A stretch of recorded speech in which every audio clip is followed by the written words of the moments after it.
मुस्तबा Khamenei Iran के supreme leader ने Donald Trump को एक बड़ा संदेश दिया है और एक बड़ी शर्त रख दी है डोनाल्ड ट्रंप के सामने, जिसे अमेरिका के नहले पर ईरान का दहला माना जा रहा है। डोनाल्ड ट्रंप के नहले पर मुस्तबा खामेनेई का दहला माना जा रहा है और साथ ही आपको यह भी बताएंगे कि आखिर क्यों डोनाल्ड ट्रंप ने ये जो पिछले 48 घंटे से हमले रोके, इसकी वजह क्या है। देखिए, एक बहुत बड़ा दावा जो कि ईरान की तरफ से किया गया है। कल ही ये दावा सामने आ गया था, लेकिन इसका थोड़ा सा एनालिसिस करना जरूरी है। ईरान की तरफ से दो बेहद अहम दावे किए गए। पहला दावा यह है, ईरान के Islamic revolutionary guard core IRGC ने दावा किया है कि ऑपरेशन विक्ट्री 2 के तहत मध्य पूर्व में अमेरिकी सैन्य ठिकानों पर किए गए हमलों में 200 से ज्यादा अमेरिकी सोल्जर्स मारे गए हैं और कई घायल हुए। ये बहुत बड़ा दावा है जो ईरान ने किया। देखिए, जॉर्डन पर जो हमले हुए, कुवैत पर हमले हुए, बहरीन पर हमले हुए, इराक पर हमले हुए, यहां पर सीधा सीधा अमेरिका के बेसिस को निशाना बनाया गया और बेहद सटीक हमले किए गए।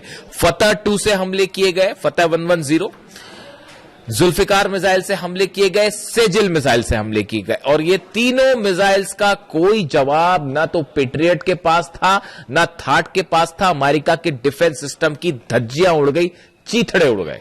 हमने आपको यही दावा किया था। देखिए, हम कैजुअलिटी के बारे में कोई दावा नहीं कर रहे, लेकिन हमने एक और दावा किया था। मैंने खुद ने आपको यह दावा कर बताया था कि जो खबरें हैं, जिस नेचर की स्ट्राइक करी है, जिन मिसाइल्स की स्ट्राइक की है, जिस प्रिसीजन के साथ स्ट्राइक की है, उससे लगता है कि अमेरिका के कई जेट्स तबाह हुए हैं, खासतौर पर जॉर्डन में। और अब ईरान की तरफ से भी यही दावा किया जा रहा है। ईरान कह रहा है कि साहब, जो हमले किए उसमें 11 तो फाइटर जेट अमेरिका के तबाह हो गए।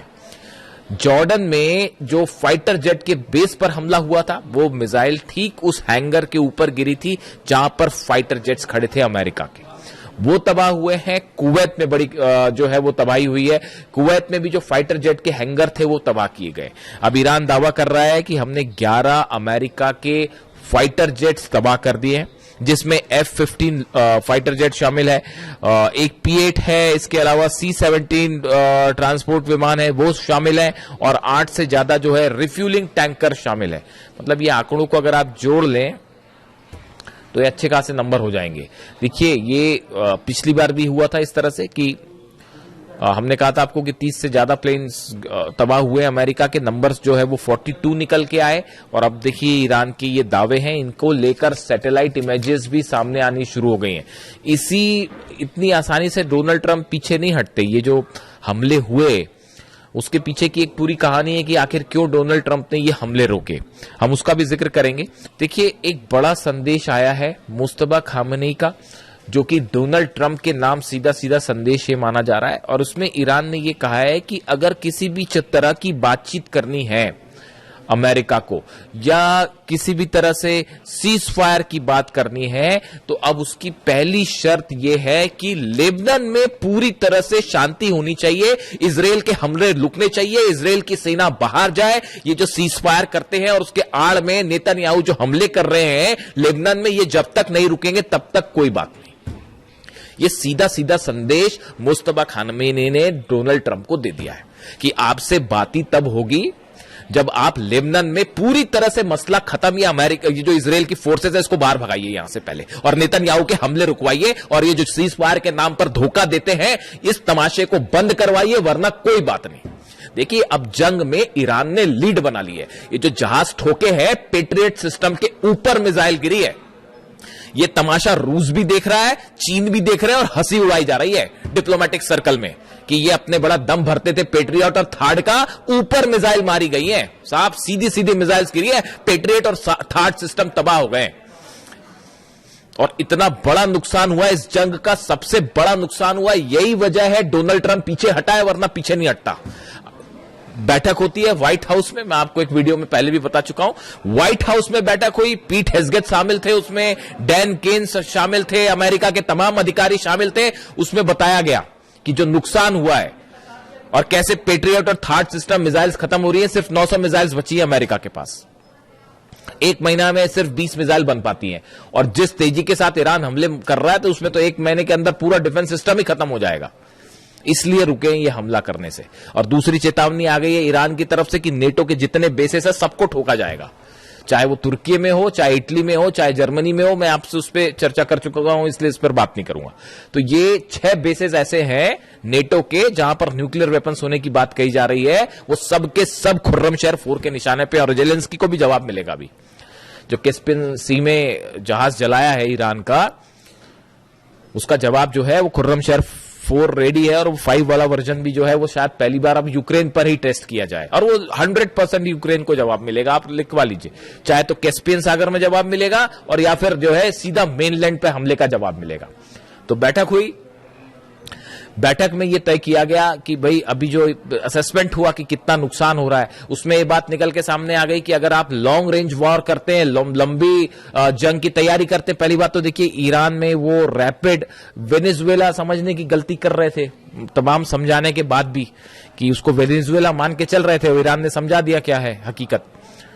अब वो है वॉर स्ट्रेटेजी पूरी तरह से गड़बड़ा गई है। अमेरिका के जो सीनेटर्स हैं अपोजिशन के और जो कांग्रेसमैन है, उनके बयान सुनिए। डोनाल्ड ट्रंप की ऐसी तीखी आलोचना उनके प्रेसिडेंट बनने के बाद से नहीं हुई, और यह कहा जा रहा है कि मिड टर्म पोल हारना तय है डोनाल्ड ट्रंप का।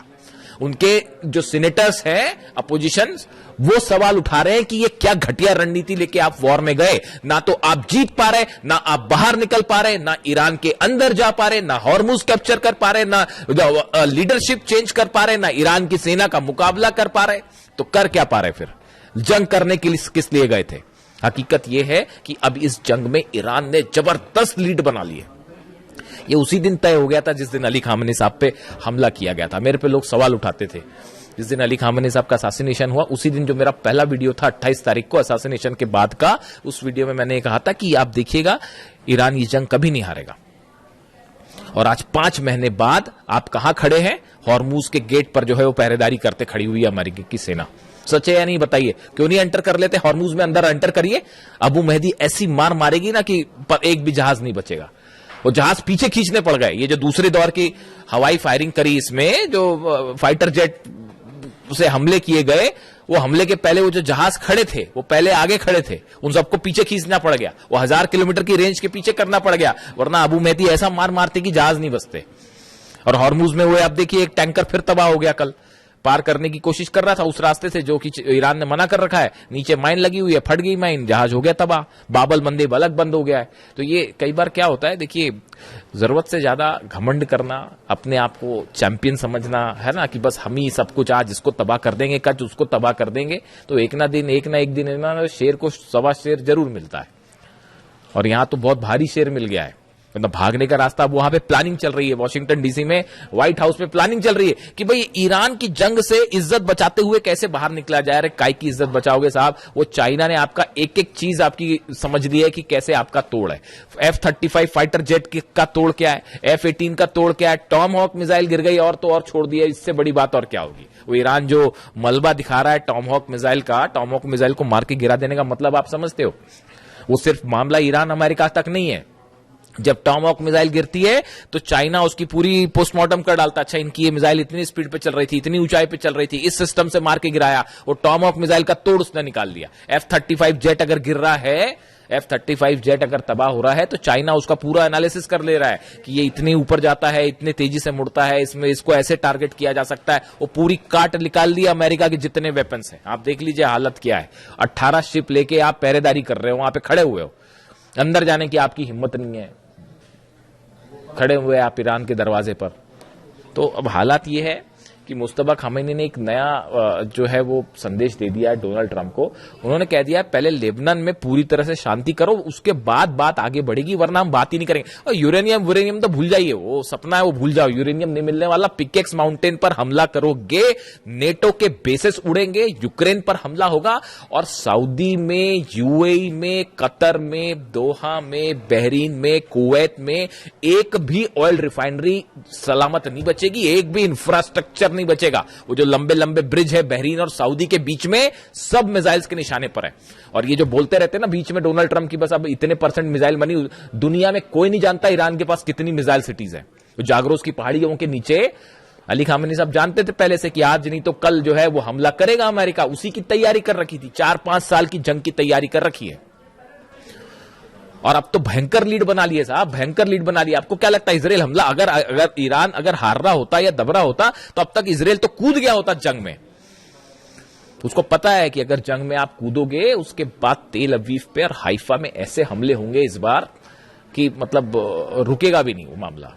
तो अभी वो प्लान चल रहा है, एक और फिर जा रहे नेतन्याहू जी जा रहे हैं मिलने के लिए डोनाल्ड ट्रंप से, और वहां जाके देखते हैं मुलाकात में क्या होता है। वहां पे एक नया फिर प्लान, नया षड्यंत्र शायद जारी हो कि अब ऐसे हमले करेंगे वैसे हमले करेंगे।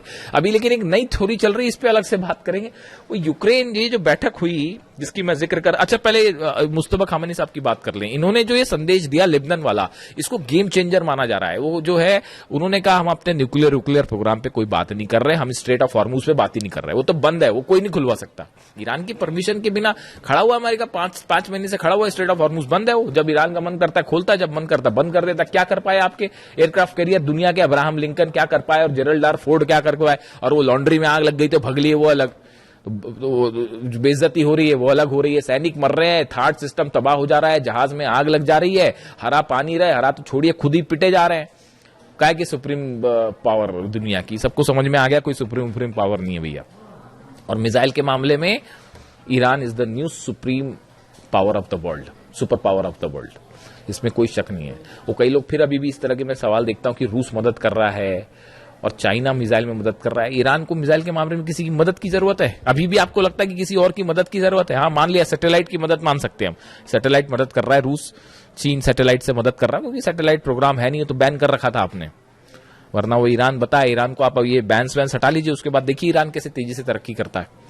वो ह्यूमन ब्रेन बना लिया उसने, एक वो जो खबर बताई थी मैंने आपको, ह्यूमन ब्रेन की सेल्स बना के एक आर्टिफिशियल ब्रेन बनाने, मतलब वहां पे जो है आप देखिए ईरान में जो साइंटिस्ट हैं कितनी तेजी के साथ काम कर रहे हैं। ये तब है जब वो 30 साल से बैन लगा हुआ है, तो हाहाकार मच जाता है दुनिया में। जरा से जो है बैन्स लगते हैं, कहीं कोई टैरिफ लग जाता है तो हाहाकार मच जाता है।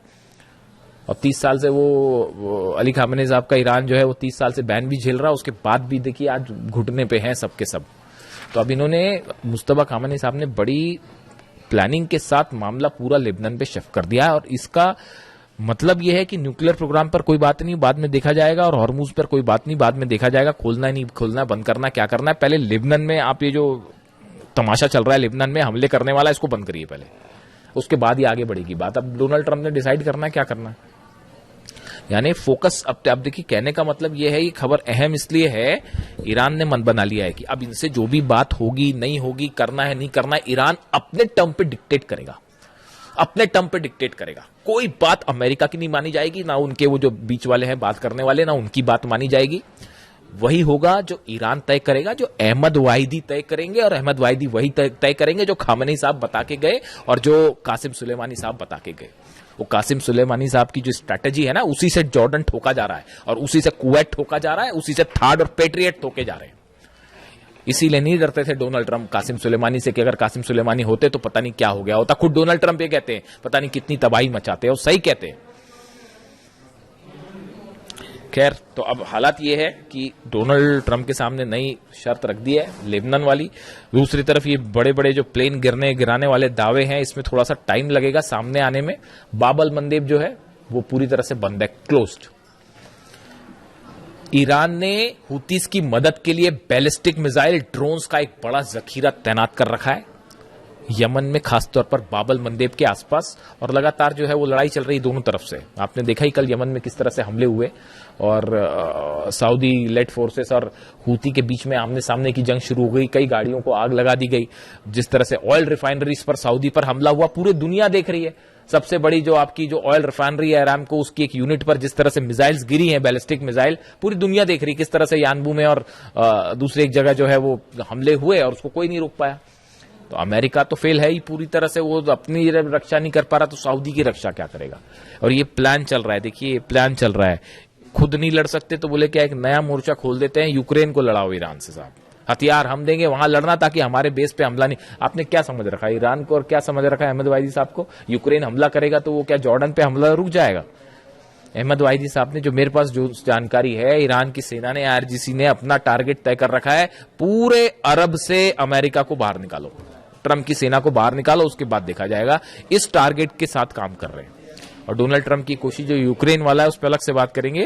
वो यूक्रेन को भिड़ाने की कोशिश है ईरान से, सऊदी को भिड़ाने की कोशिश वहां पे जो है हूती को वहां मैनेज करने के लिए सऊदी को भिड़ा लो, यानी खुद पीछे रहो, हथियार देके दूसरे को लड़ा जाए, ये प्लान चल रहा है। लेकिन अभी हालात ये हैं, ईरान ने बड़ी लीड बना ली है। अब ये जो शर्तें रखी हैं मुस्तफा खामेनी साहब ने, इसका क्या होगा, बाबल मंदेब का क्या होगा, हॉर्मूज का क्या होगा, एक बड़ी जंग की तैयारी फिर शुरू है अमेरिका की तरफ से भी, इजराइल की तरफ से भी। इजराइल की एंट्री भी जल्दी हो सकती है, अगले 1 से 2 दिन में 30 तय हो जाएगी कि मामला जंग की तरफ, बड़ी जंग की तरफ। ईरान जान रहा है कि हमला होगा, आज नहीं तो कल फिर से हमला होगा, और किस रूप में होगा ये देखने वाली बात है। जो भी अपडेट होगा आप तक पहुंचाऊंगा। Thank you so much.